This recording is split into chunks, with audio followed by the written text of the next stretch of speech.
If you have any trouble while installing, please reach out to us for assistance. You should receive these parts in the packaging.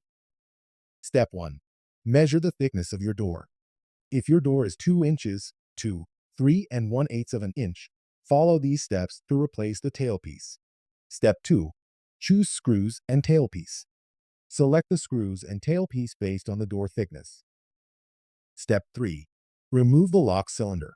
If you get a version without the lock cylinder installed, you can skip this step. Remove the screw with the Phillips screwdriver and remove the lock cylinder.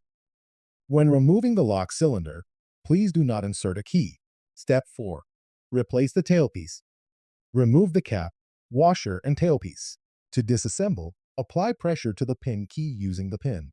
Then, turn the cap in a counterclockwise direction and proceed to detach the tailpiece, cap, and washer.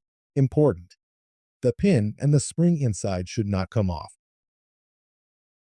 Install the new tailpiece, washer, and cap.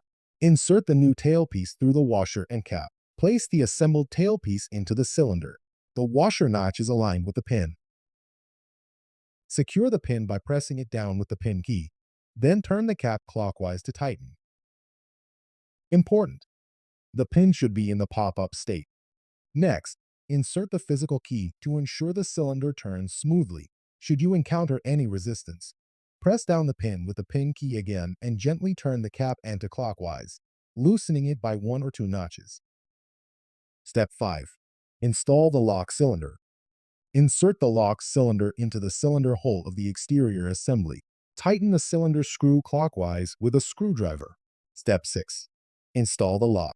Use the screws you selected in Step 2.1 and refer to the installation guide to complete the remaining installation steps.